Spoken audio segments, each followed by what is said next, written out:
cuando la tierra joven era como el aceite hirviendo, el primer hombre y la primera mujer recibieron de los dioses la orden de consolidar la tierra fluctuante. Eligieron una lanza celeste cuajada de piedras preciosas. Caminaron sobre un puente colgado del cielo y dejaron caer lentamente la lanza, apartando con ella el agua salobre. Miles de gotas salpicaron sobre el mar, que se espesó formando islas. Así nació Japón.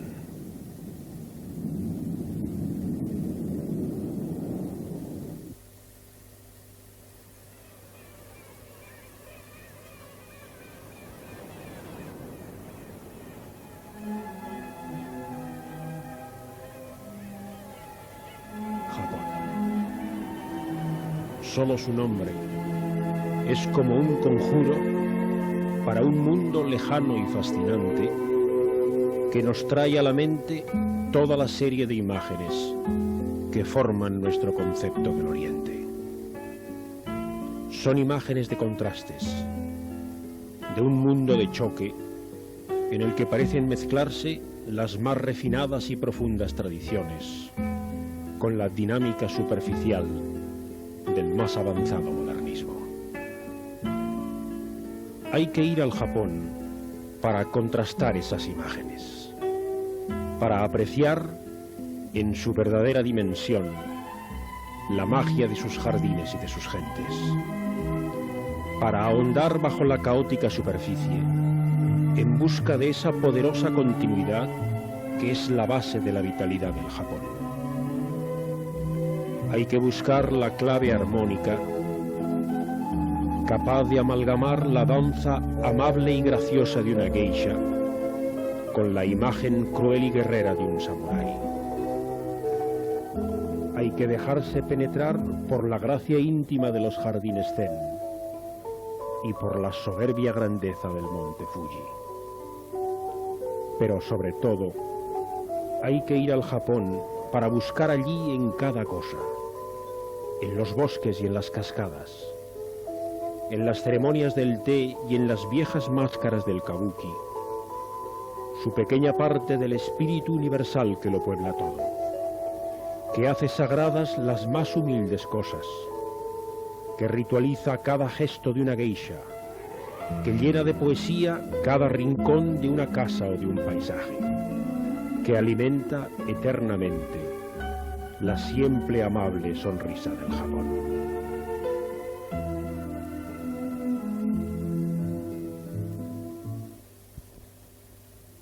Unas negras y espesas nubes bajas cubren el área de Tokio cuando el avión que nos trae desde Pekín se acerca a la gran urbe. Bajo nosotros, el inmenso cinturón industrial que abraza la ciudad levanta, entre nubes y humos, sus estructuras fabriles.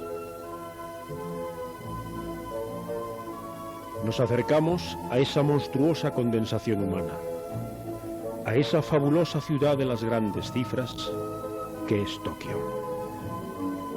14 millones de personas pueblan este mundo en ebullición en el que uno se encuentra ante una nueva escala de medida para las cosas, ante una nueva e increíble multiplicación de paisajes urbanos y ante una nueva y caótica visión de multitudes. Este mundo gigantesco se escapa de nuestros límites de comprensión y admiración, y para sumergirnos en él, para enfrentarnos a él, comprendemos que son otros conceptos de la magnitud y de la estética los que hay que aplicar a nuestros ojos y a nuestro espíritu. Y así, en esta disposición, abiertos a este diálogo con un mundo extraño, hay que pasear largamente por Tokio. Hay que mezclarse con la multitud que abarrota sus calles y sumergirse en las islas de paz, de sus jardines y de sus templos.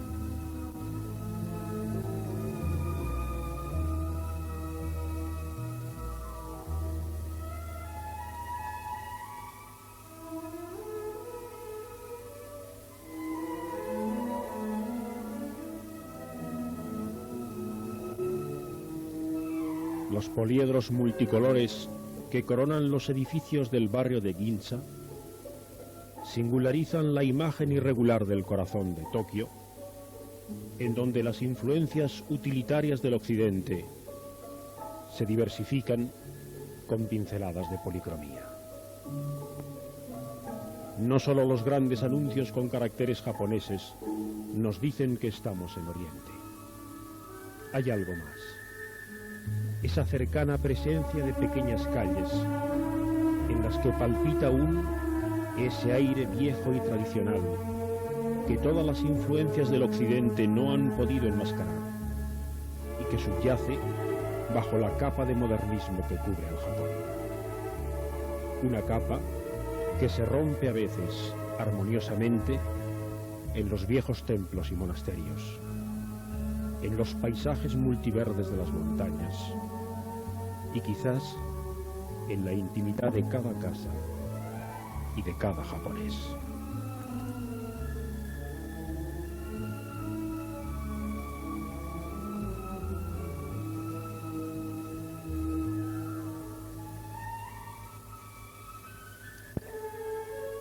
Aquí está, en pleno centro de Ginza, como una de esas islas del viejo Japón, el teatro de Kabuki, donde cada día se repite el ritual de un lejano arte simbólico y profundo, al que vamos los occidentales en busca de un nuevo lenguaje, de algo que intuimos auténtico y superior. Pero estas reliquias de lo tradicional son raras en el mundo estandarizado del centro de Tokio. Es curioso que más que un edificio de pilares de madera y tejados curvos, sea el Palacio de la Dieta uno de los símbolos turísticos de Tokio.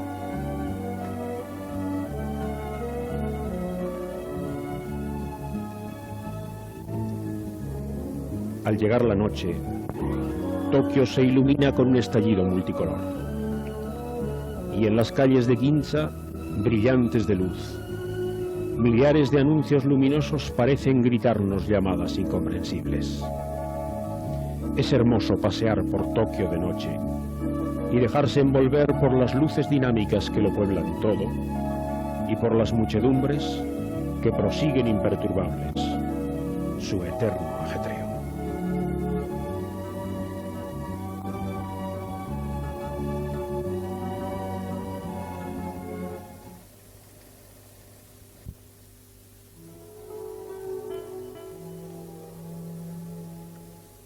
En el corazón de Tokio, sobre una colina boscosa rodeada por extensísimos jardines, se alza el Palacio Imperial.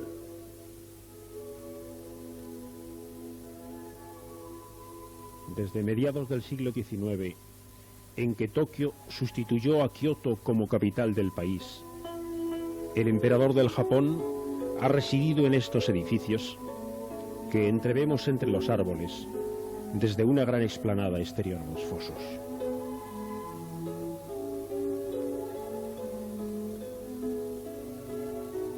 Hay algo patético en la belleza de estos jardines, de esta suave muralla verde, agobiada por el círculo amenazador de hormigón y cristal del centro de Tokio, que cobija en su centro, tras los fosos y los cerezos, a un emperador simbólico y lejano, que una vez al año se muestra a sus súbditos, agolpados por millares bajo las ventanas del palacio, para ver de cerca al Hijo del Sol.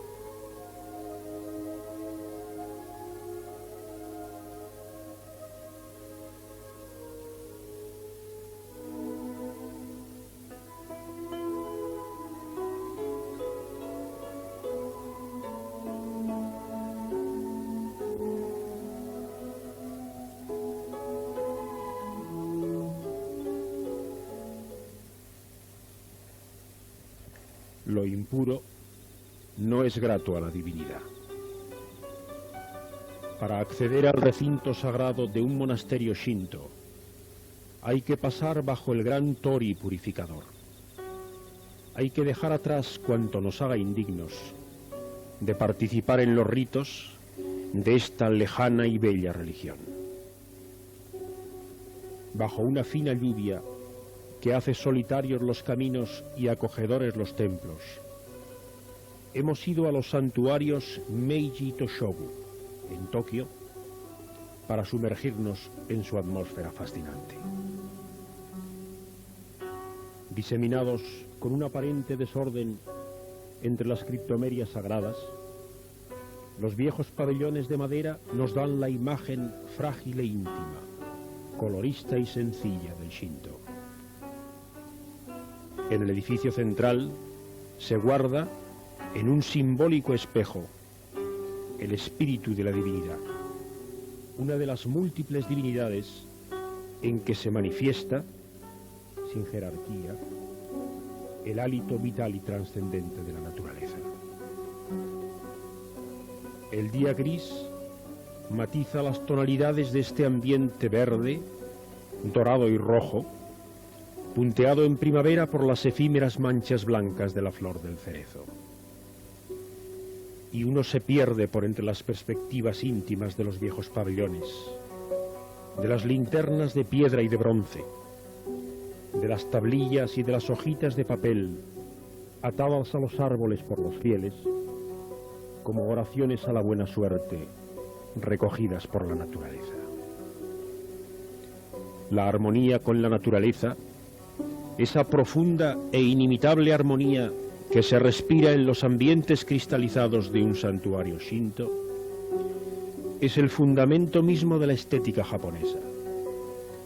Una estética que busca lo sagrado, la evocación de los dioses y de los genios, por el ritmo de las formas y de los colores, por la fusión de la arquitectura con la naturaleza, por la emoción estética de una pagoda inmersa en un paisaje.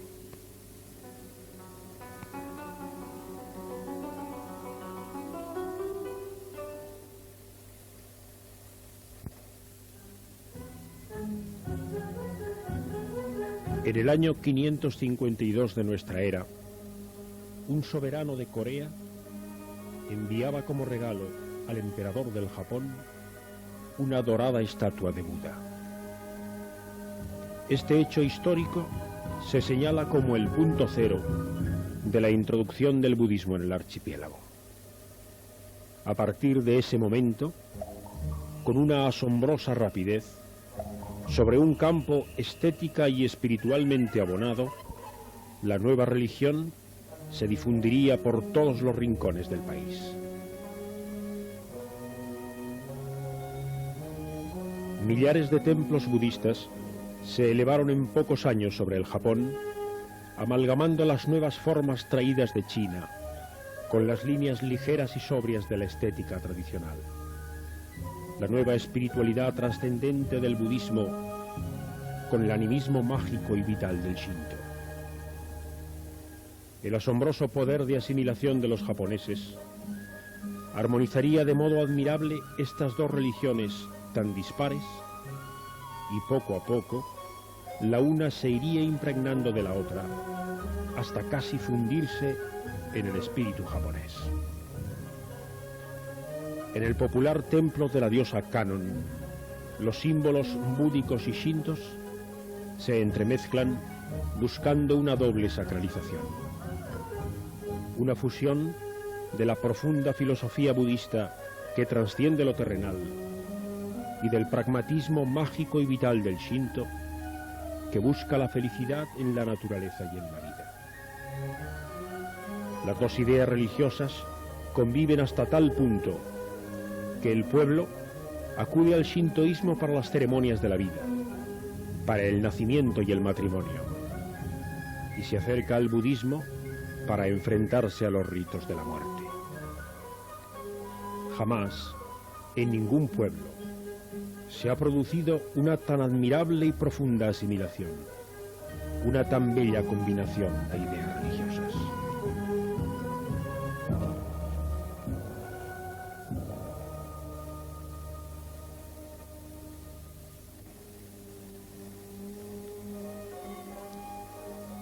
La pasión museística de Occidente, dado a almacenar en comprimidas panorámicas las reliquias del pasado artístico, no ha cuajado en el Japón.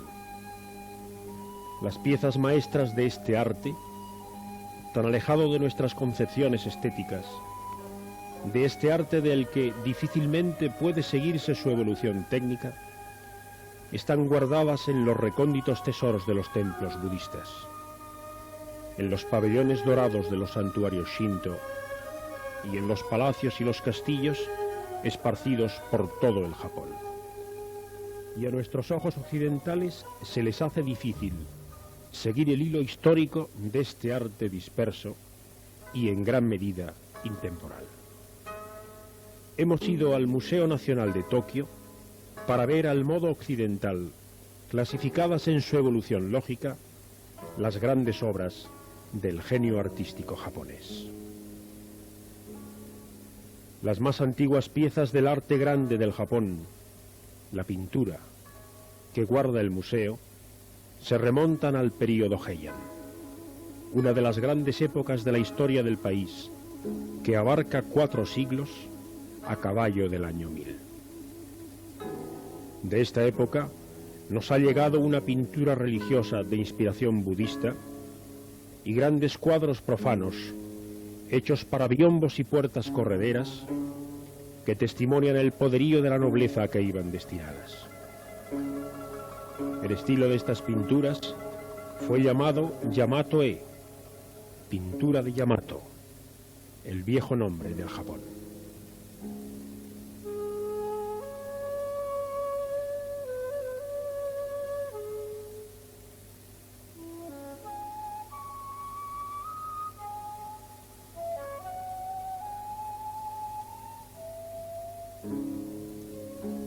Paralelamente al desarrollo de este estilo colorista y con las raíces en la profunda evolución de la caligrafía, aparece en Japón la pintura con tinta china, monocroma y severa, impregnada hasta la médula de la base de la cultura samurái, el zen. La pintura sería la más bella expresión de los ideales metafísicos y estéticos del budismo zen, que durante siglos y hasta hoy día formaría con el Shinto el fundamento psicológico del pensamiento nipón. En el período Mamoyama, todas las grandes corrientes artísticas de los períodos anteriores parecen fundirse en un estilo lleno de grandeza y brillantez que formaría el arte de la escuela Kano. Es una época de esplendor y riqueza pictórica coincidente con un período de fuerte poderío militar, de exaltación de los valores estéticos propios del Japón.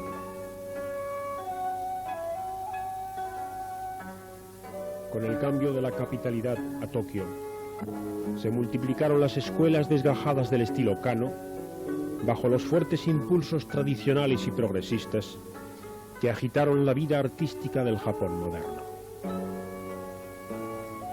De entre estas escuelas, quizás la que representa con mayor fidelidad el espíritu del Japón es el grabado popular, ligero y transitorio del ukiyo-e, la estampa japonesa.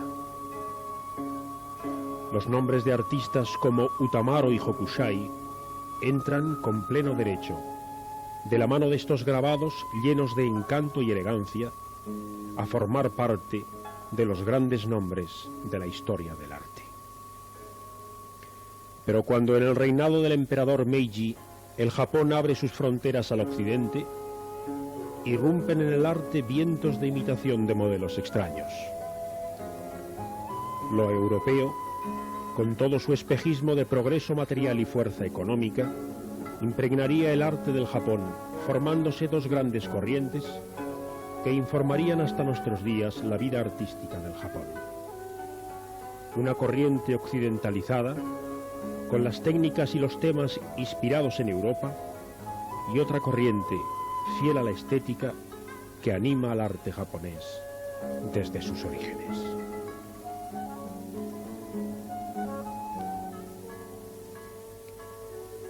Los orígenes de este arte hay que buscarlos de la mano de la cerámica y de la escultura. Hay que remontarse con ellos hasta los oscuros períodos de los barros y los bronces funerarios. Centenares de figuras de terracota, llenas de un misterioso encanto, pueblan las salas del Museo de Tokio. Son los haniwa, recuerdos de un arte mágico de extraña significación, que abren un amplio camino de interrogantes en la oscura historia del antiguo Yamato. Los haniwa y las campanas de bronce funerarias son cuanto nos ha llegado del Japón prebudista. Es a partir del siglo VI, con la llegada del budismo, cuando se produce una fabulosa eclosión artística que nos ha dejado ya, ininterrumpidamente, millares de obras maestras de la escultura. La iconografía budista desarrollada en China, al trasplantarse al Japón, experimentó una asombrosa inyección de individualismo y vitalidad. Y a lo largo de cientos de años, de los talleres de Nara, Kioto y Kamakura, saldría lo que habría de ser uno de los momentos estelares de la historia del arte: la gran escultura budista del Japón.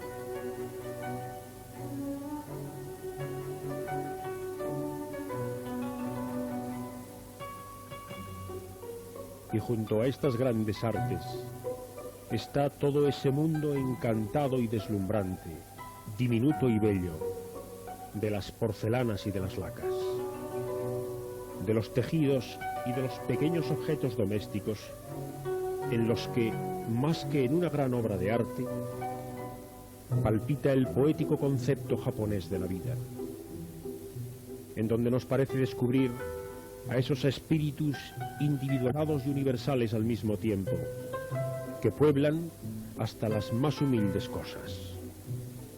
Los kami, que hacen sagrada la materia y convierten en culto la práctica del arte.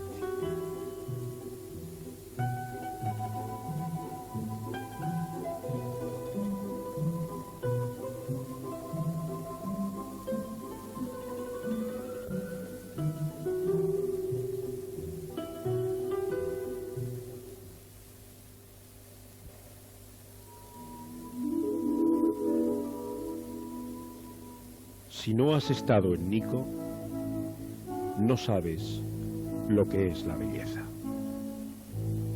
Así reza un viejo proverbio japonés. En este privilegiado rincón de la isla de Honshu se halla uno de los más bellos parques del país. La naturaleza y el arte, como en tantos otros lugares del Japón, se han dado aquí un estrecho abrazo, casi místico y carnal al mismo tiempo. Ese abrazo shintoísta en el que Dios se funde con la naturaleza y ésta da a luz, confundido con ella misma, al arte. Entre las montañas y las cascadas de Nikko, entre sus bosques y sus ríos, los gobernadores guerreros de la familia Tokugawa elevaron su obra más preciosa, el Santuario Nacional del Toshogu.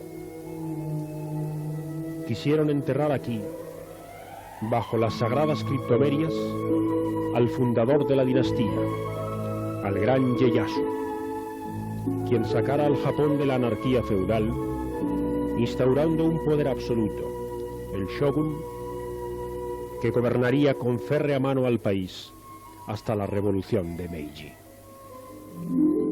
Sobre la base sobria y bella de las líneas clásicas, la nueva frontera artística y espiritual del shogunato abrió una vía barroca y compleja, pero también libre y hermosa, para expresar su poder.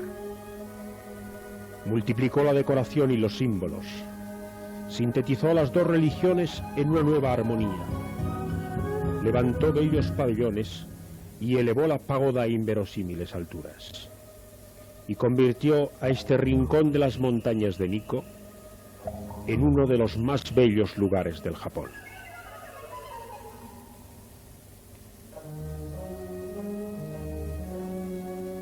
Los grandes guardianes budistas que protegen al santuario de los demonios del este y del oeste flanquean los pórticos del recinto.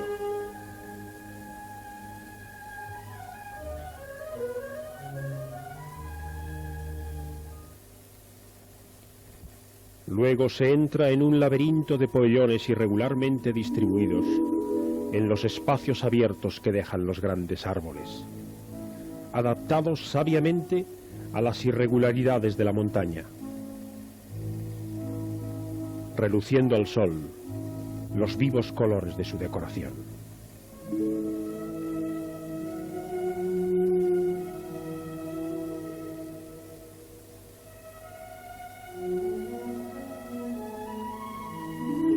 Algunas de las tallas que cubren la arquitectura se han hecho célebres en todo el mundo,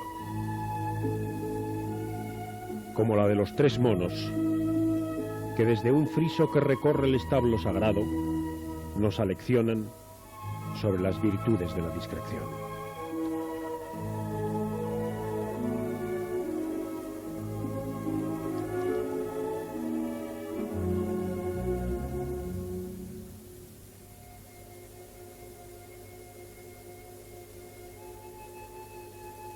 La fantasía decorativa de los constructores del Toshogu llegó a su cenit en el pórtico Yomeimon.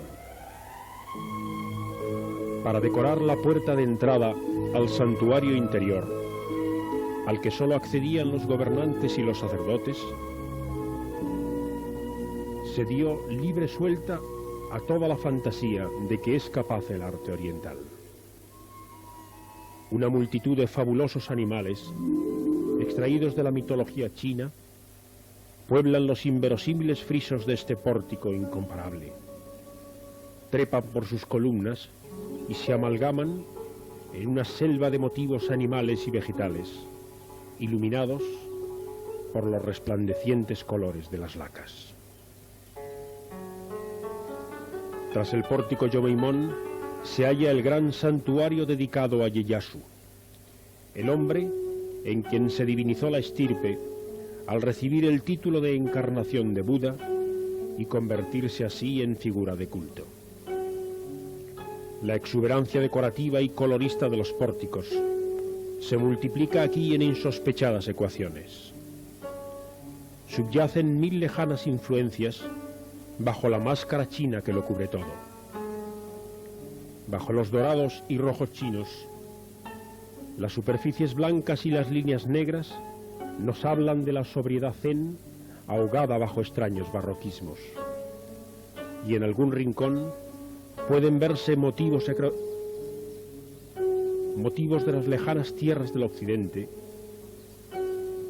cuyos misioneros, en los años en que se elevaba el santuario, luchaban contra todas las dificultades para extender por el país una curiosa y complicada religión: el cristianismo.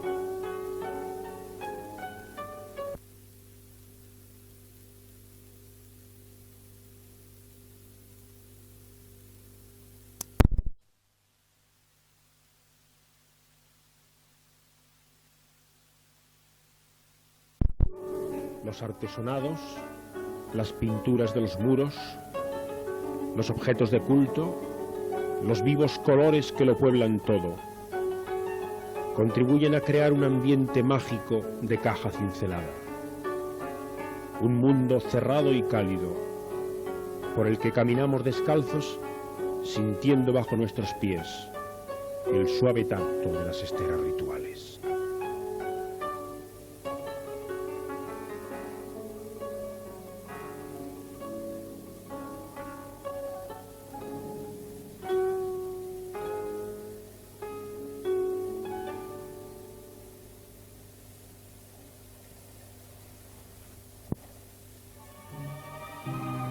Junto al gran santuario de los Tokugawa, otras generaciones elevaron nuevos templos y monasterios. trazaron jardines en los claros del bosque y abrieron caminos por entre los árboles sagrados.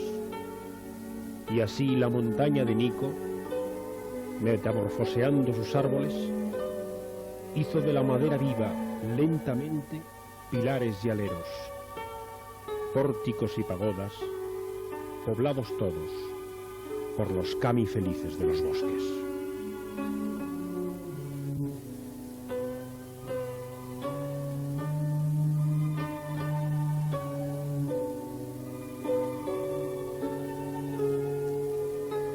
El volcán Nantai corona de verdes pirámides las aguas del lago Chuyenzi, al que confluyen y del que nacen los brazos blancos de 100 cascadas.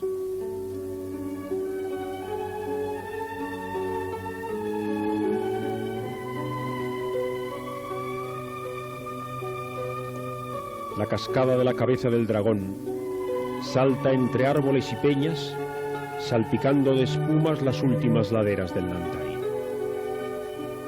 Hace muchos siglos, una inmensa erupción del Nantai desvió por estas pendientes las aguas del torrente Ryuchu. La leyenda nos habla de la titánica lucha librada entre la serpiente mítica del Nantai y el 100 pies gigante del monte Agaki. La sangre brotó a ríos, abriendo el camino de la cascada del dragón.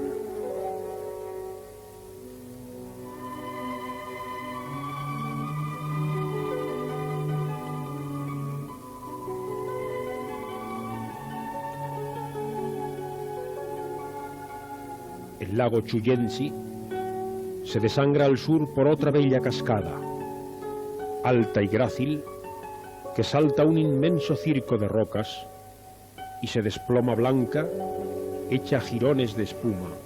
El gran Buda de Kamakura es uno de los tópicos del arte japonés. Luego, majestuoso y hierático, por todas partes, pero también dulce y apacible, brinca entre las rocas. El gran Daibutsu se ha convertido en la más universal imagen del Japón. Cuando fue fundido, allá por el siglo XIII, en Kamakura tenía su sede el gobierno del país, y la escultura budista alcanzaba sus más altas calidades. Una larga serie de escultores, con sus raíces en la gran imaginería budista de Nara y Kioto, creaban incansablemente las piezas maestras de un arte magistral. Uno de sus frutos fue el gran Buda, la bella imagen que hoy nos asombra, sentada en la posición tradicional del loto, en el santuario de Kotokuin de la vieja ciudad de Kamakura.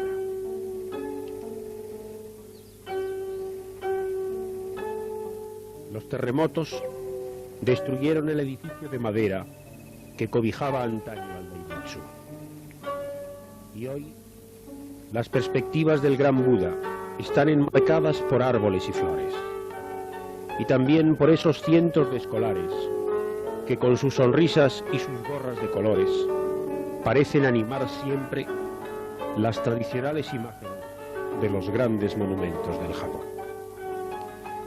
Kamakura está al sur de Tokio, en el camino que nos lleva hacia las montañas de Hakone. Por un momento, entre nubes y brumas, hemos visto aparecer ante nosotros la imagen colosal del monte Fuji. Y durante ese momento hemos sentido toda la fascinación que emana de la montaña sagrada del Japón. Y nos hemos identificado con el sentimiento shinto de la naturaleza. ¿Cómo no creer que en ese cráter perfecto, en ese bello e inmenso cono que domina el Japón, habita un espíritu divino? Uno de esos innumerables y beneficiosos kami que todo lo sacralizan.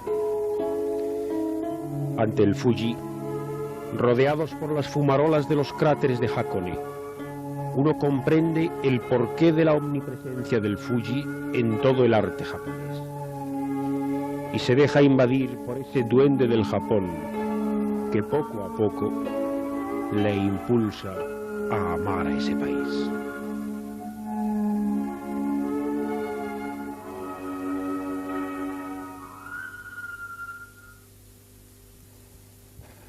Al llegar la primavera, por unos días, millones de cerezos por todo el Japón se pueblan de su primera flor. Y a donde quiera que uno vaya, los cerezos en flor iluminan el multiverde paisaje del Japón.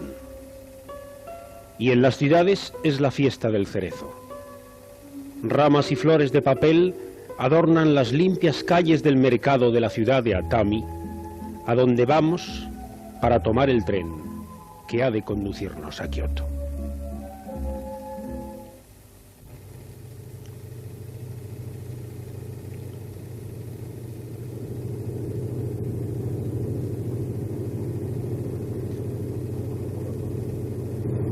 Es el tren Hikari el que nos lleva allí, el más rápido del mundo.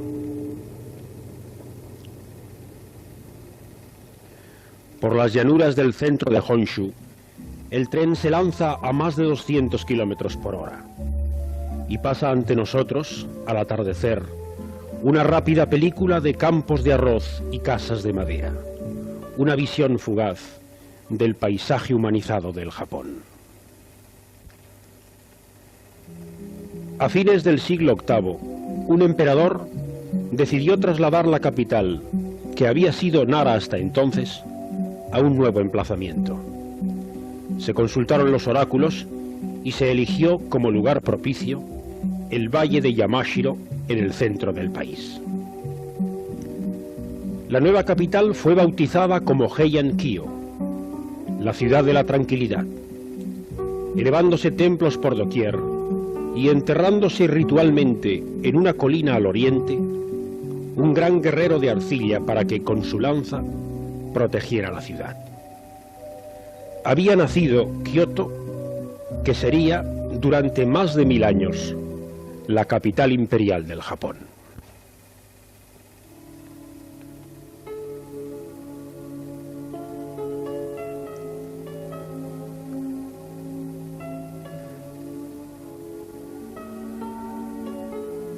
Hemos iniciado nuestro camino en el templo budista de Higashi Honganji.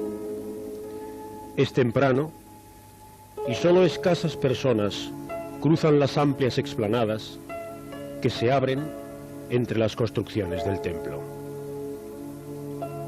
En el interior de la gran sala, bajo el mayor techo de madera que existe en el mundo, algunos fieles, sentados en cuclillas sobre los tatami de esterilla, escuchan las oraciones rituales que canta un sacerdote. Nos hemos mezclado con ellos por un momento y hemos comenzado así, religiosamente, nuestra visita a la más religiosa ciudad del Japón. Bajo las luces tempranas, la oscura madera de la arquitectura y la sobria decoración componen un cuadro gris de oscuros y suaves contrastes que uno se lleva en el recuerdo, mezclado de murmullos de palomas.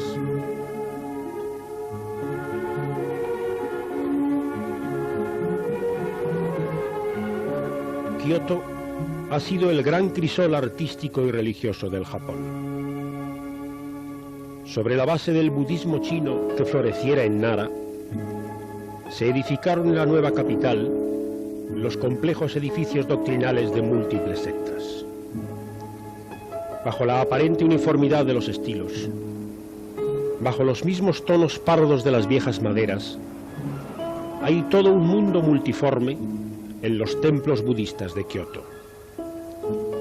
Cada secta introdujo y mezcló elementos artísticos nuevos o sacó del pasado líneas arquitectónicas en desuso. Es difícil seguir las huellas de este arte que se repitió a sí mismo con infinitas variaciones, de esta arquitectura intemporal que no evolucionó en pos de sucesivas conquistas técnicas, sino que osciló alrededor de unos cánones consagrados, de una estética repetida al infinito. El templo del este, el Toji, fue erigido en los primeros años que siguieron a la construcción de Kioto, pero se hallaba fuera de los límites de la ciudad, más allá del recinto rectangular en que, a imitación de las ciudades chinas, había nacido Kioto. Frente al templo del oeste, hoy desaparecido, marcaba el camino que llevaba a la famosa puerta de Rashomon. La gran pagoda del Toji es la más alta del Japón. Faltan en ella las rojas lacas de las pagodas de Nikko o Miyajima. La madera parda se corroe lentamente, sumergida en los humos industriales que se están apoderando de Kioto. Porque los japoneses, que aman tanto lo bello como lo práctico, han invadido de industrias hasta el mismísimo corazón de su historia. Porque también Kioto ha experimentado el fabuloso salto industrial del país y se ha poblado de chimeneas y de grandes edificios, de torres de televisión y de autopistas. Extraño país este, en que lo bello y lo feo, lo práctico y lo sublime pueden mezclarse sin estridencias.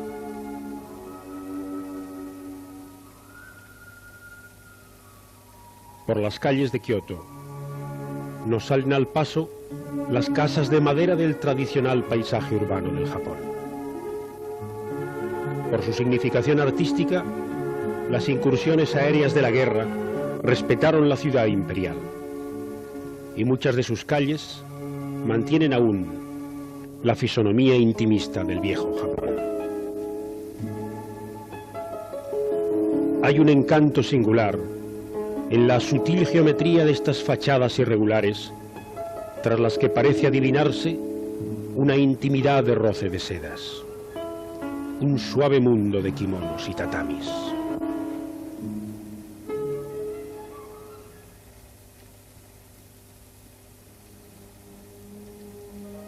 Estas viejas calles de Kioto se abren a trechos para dejar sitio a un templo, para transformarse en jardines y pabellones sagrados.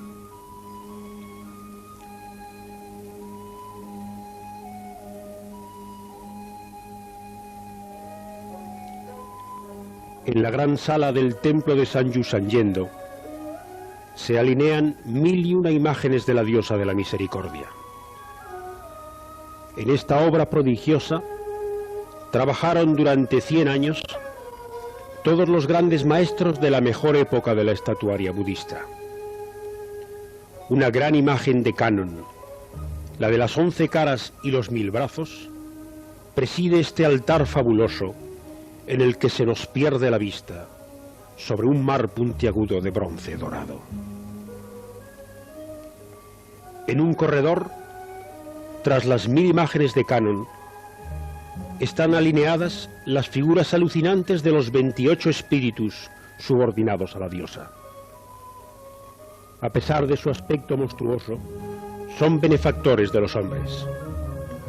Ellos protegen a los seguidores de Kannon y les ayudan a salvar todos los obstáculos, a librarse de los terremotos y de los rayos, a alcanzar la felicidad celestial prometida por Buda.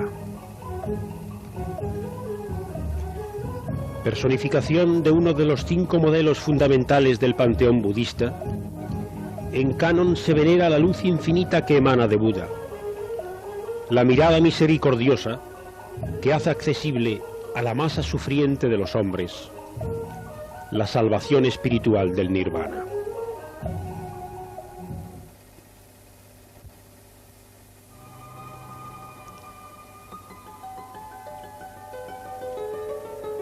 Durante una buena parte de la historia del Japón, los emperadores ostentaron de hecho un poder simbólico.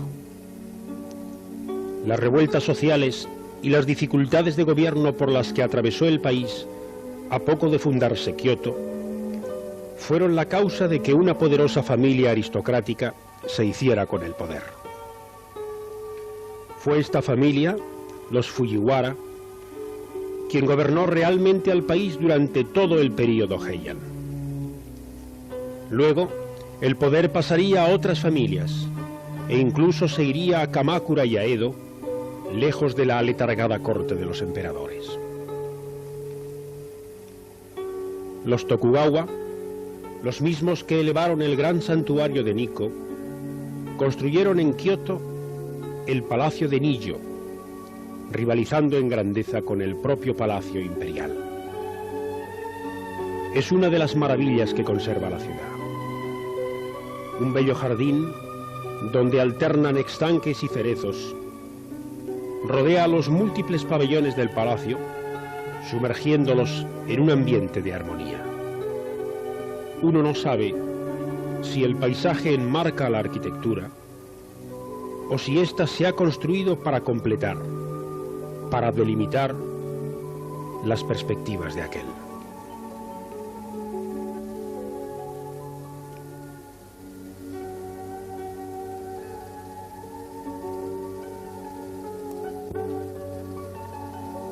Y en los interiores se acumulan todas las excelencias decorativas que podía dar de sí el barroco arte de los Tokugawa. Salas de audiencia, pequeñas habitaciones íntimas, intrincados laberintos de espacios incomprensiblemente articulados. Por todas partes, la magia de los ambientes dorados, de los símbolos incomprensibles.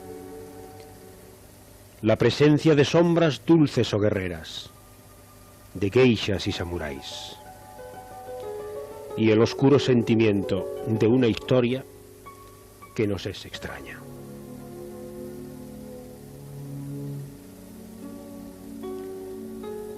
Quizás el más famoso monumento del Japón sea el pabellón que se eleva en un extremo de un pequeño lago en una de las colinas del norte de Kioto.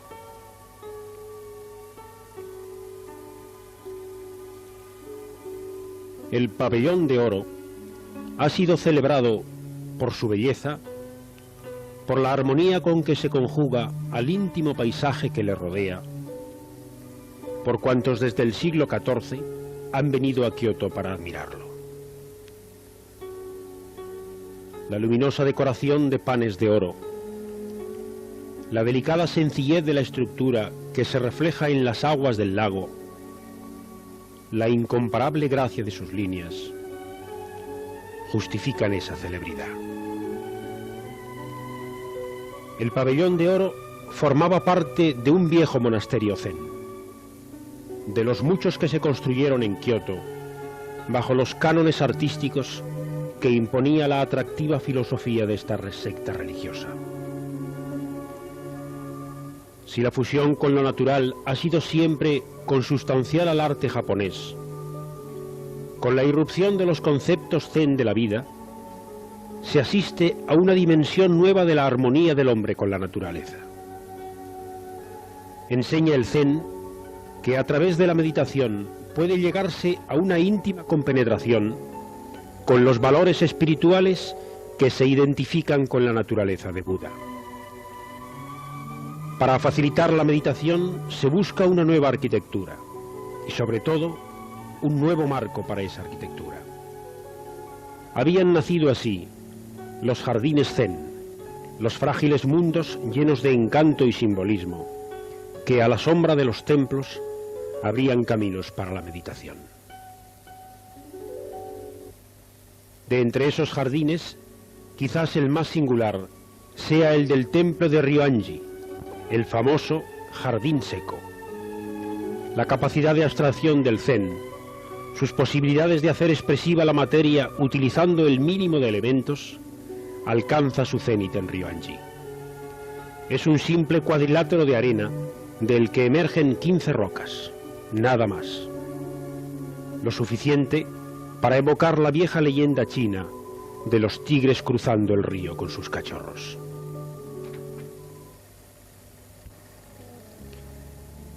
De noche, Kioto se viste la máscara multicolor de sus millares de anuncios luminosos. Sus rectas y largas calles, cortadas en cuadrícula, se hacen así ríos de luz que parecen rivalizar con el fabuloso calidoscopio de la lejana Tokio. Muchos teatros de Kioto ofrecen al turista un resumen escenificado de las ceremonias y de los espectáculos tradicionales del Japón. Uno tiene la sensación de que hay en ello algo falso, de folclore de consumo, pero no puede sustraerse a acudir, aunque sea en un teatro, a ese mundo extraño y ritualizado de las danzas y de las ceremonias del Japón, en los que el hombre y el arte parecen fundirse en una sola cosa. Y uno se sorprende de la profunda dignidad de un espectáculo que el turismo aún no ha corrompido.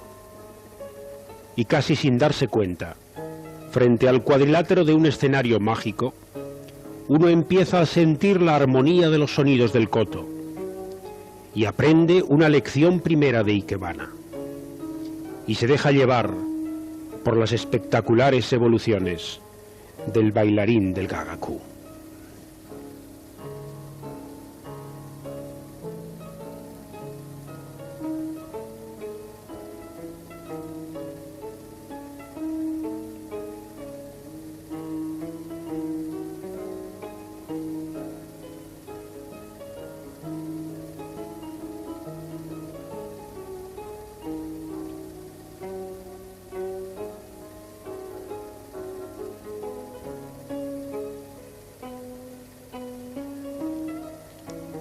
Todo este mundo, lejano e incomprensible, se nos hace familiar por un instante, y hasta percibimos el ritmo poético de las guturales palabras del teatro popular japonés.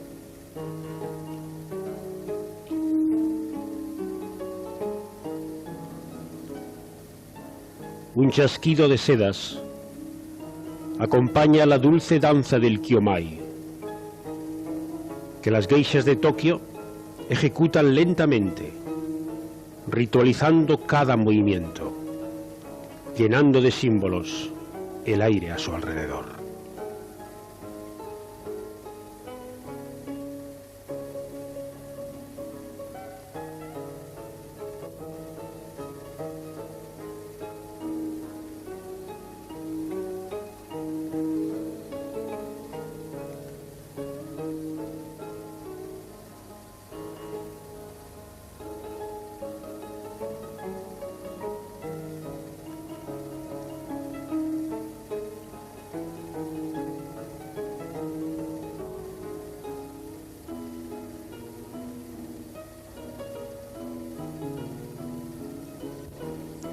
Luego, la geisha se hace muñeca palpitante, que vibra con emociones sutiles bajo las órdenes de unas manos expertas. Y uno asiste al más bello juego de marionetas del mundo, y se identifica con la angustia y la esperanza, con la risa y el llanto de una muñeca a la que casi se siente respirar.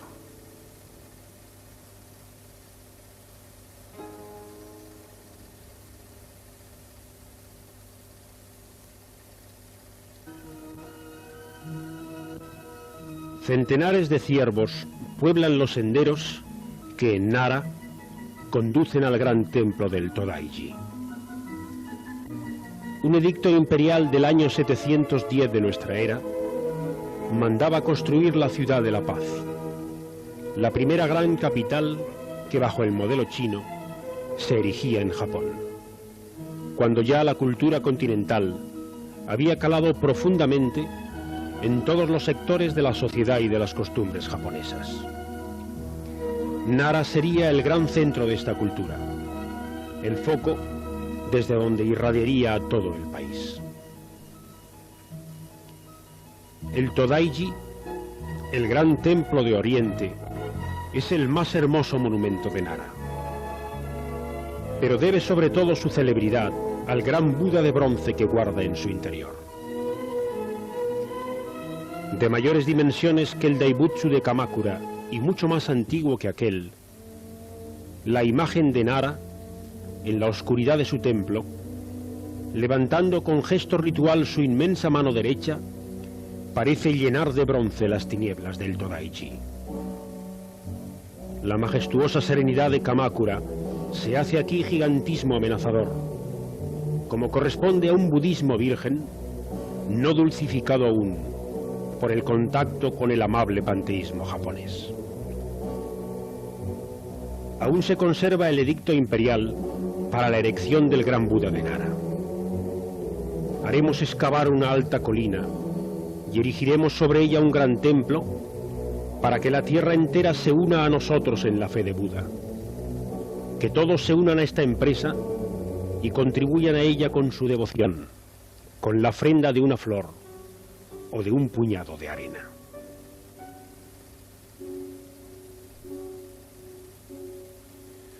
Durante cientos de años, los fieles sintoístas de Nara han rivalizado en erigir pequeñas linternas de ofrenda a los dioses a lo largo de los senderos que rodean el santuario de Kasuga. Hay millares de estas linternas, de piedra y de bronce, marcando el piadoso itinerario que conduce a los viejos pabellones. Hemos dejado atrás el misterio dorado y la multiplicación de imágenes del budismo y hemos entrado de nuevo en la sencilla arquitectura de fáciles perspectivas y vivos colores, abierta y amable, que enmarca el fascinante mundo del Shinto.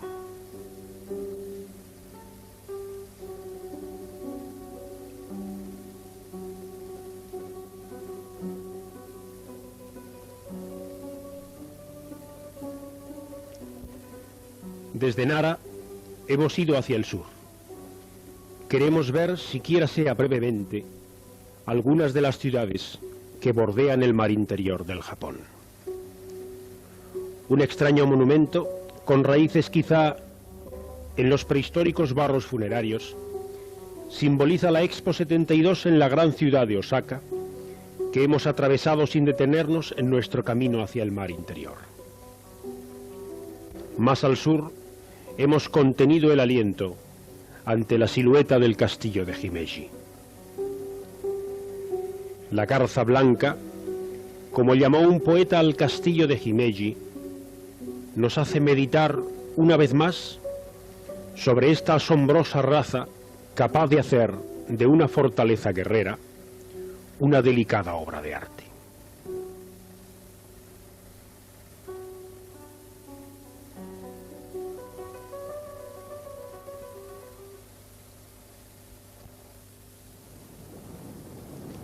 Sin duda fue aquí, en este bello mar interior del Japón, salpicado de islas volcánicas, donde los dioses dejaron caer su lanza procreadora. En ningún otro lugar podría existir Miyajima. En esta isla está prohibido el sufrimiento. Nada impuro puede entrar en ella. Nada debe perturbar la paz de sus santuarios y de sus bosques. Para nacer y morir hay que irse de Miyajima porque nacer y morir son actos impuros. El mar mismo debe purificarse para bañar sus costas. Y el viejo tori rojo que surge del mar parece marcar el camino de las olas. Pocas imágenes del Japón tan hermosas, tan completas diríamos, tan sugestivas como la de este tori de Miyajima, anclado en el mar interior, marcando los límites de la isla sagrada. Las construcciones del santuario se agrupan en una pequeña bahía tras el gran tori. El mar penetra por entre los viejos pabellones de madera, ondulando los reflejos de sus rojas estructuras y jugando a contrastes verdes con las linternas de bronce. El viejo tori recorta más allá su silueta estremecida sobre los limpios azules del mar y del cielo. mezclados con una silenciosa multitud, hemos asistido a una de esas danzas extrañas y sacralizadas, llenas de inaprensible simbolismo, que ofrecen al pueblo los monjes de Miyajima. En el correr de los siglos, estas danzas se han hecho consustanciales al Shinto, a esta religión en la que el arte forma parte de la experiencia religiosa.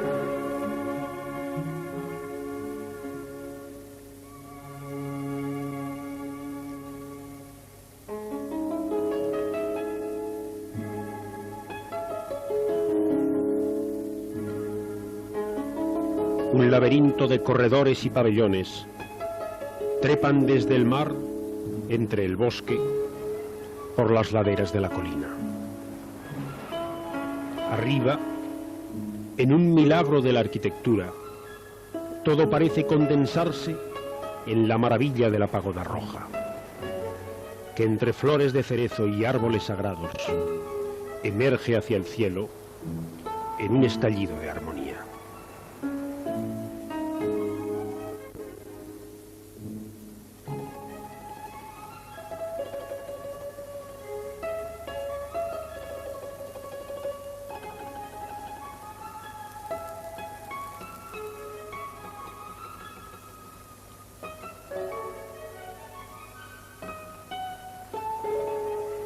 Contrastes del Japón.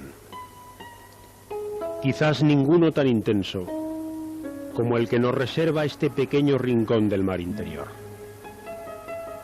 Porque junto a Miyajima, junto a la isla de la vida, está la ciudad de la muerte, Hiroshima.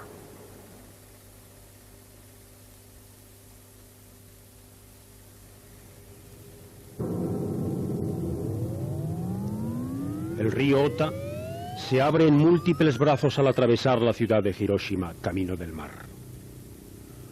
Hoy se asoman a estos canales modernos edificios de hormigón que han sustituido a las casas de madera de la vieja Hiroshima. Un día, cercano en el recuerdo, los bellos canales de Hiroshima llevaron al mar millares de cadáveres.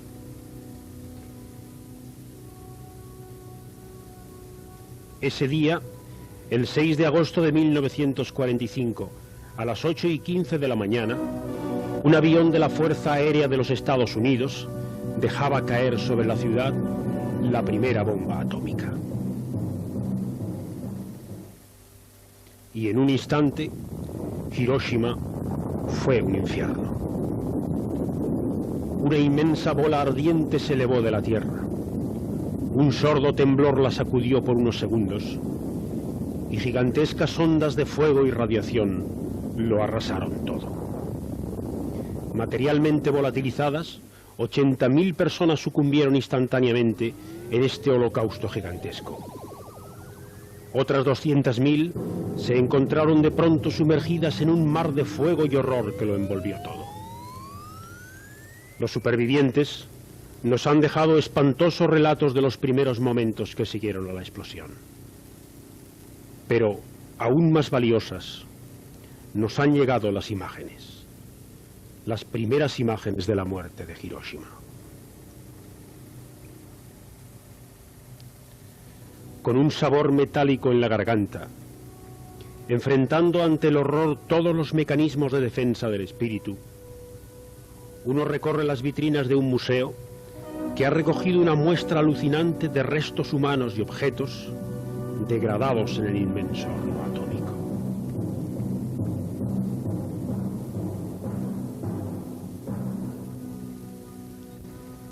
La bomba estalló a 500 metros sobre el mismo centro de Hiroshima. Un gran parque, el Parque de la Paz, se extiende alrededor de este punto cero desde donde irradió la muerte. Exactamente en la vertical de ese punto se eleva un sencillo monumento como cenotafio a los muertos de Hiroshima. Los nombres de todas las víctimas, escritos en grandes rollos de papel, están recogidos en una urna sobre la que puede leerse: descansad en paz, porque nunca se repetirá. Todos los símbolos tradicionales del recuerdo están reunidos en el Parque de la Paz. ¿En cuántos lugares de nuestro mundo hemos visto llamas como esta? ¿Cuánta tierra en el mundo se amontona en túmulos, cobijando los despojos de 1000 guerras? Pero en Hiroshima todo tiene un insólito sabor, porque en este lugar, hace 30 años, el hombre inició su más temeraria aventura, la de su propia destrucción. Caminante, lanza con esta campana tu grito de paz. A cada instante, un peregrino de Hiroshima hace resonar la campana de la paz. Y a donde quiera que uno vaya, en cualquier rincón de la ciudad, puede oír la oración de bronce que se eleva desde Hiroshima.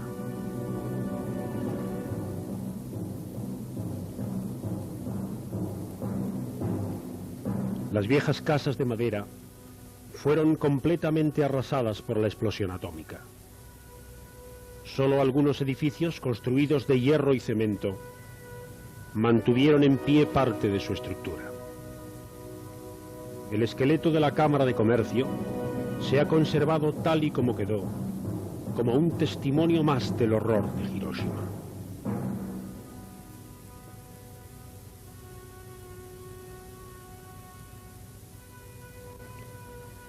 Por todos los rincones del parque pueden verse lápidas y monumentos en recuerdo de las víctimas. En muchos de ellos han volcado los poetas japoneses su profunda vena lírica. Unos versos de Sankichi Toge, grabados en un pequeño monumento, pueden resumir todo el profundo dolor y toda la ancha esperanza de Hiroshima. Devuélveme a mi padre. Devuélveme a mi madre. Devuélveme a mis hijos y a mis hijas. Devuélveme a mí mismo. Devuélveme a la raza humana. Tanto como dure la vida, esta vida, devuélveme la paz, que nunca se acabe.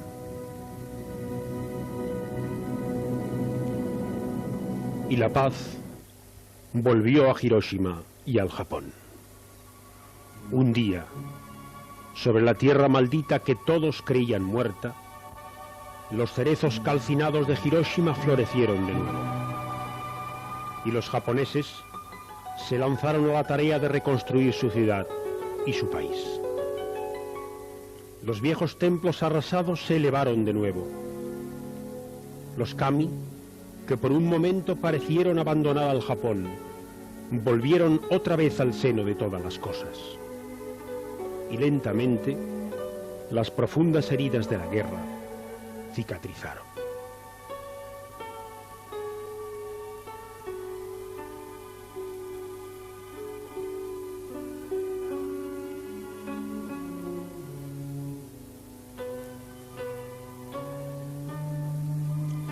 Y así, 30 años después de aquella hecatombe, el viejo país de Yamato, el Japón dulce y guerrero, el futurista y tradicional Japón, nos ha abierto de par en par su fisonomía multiforme.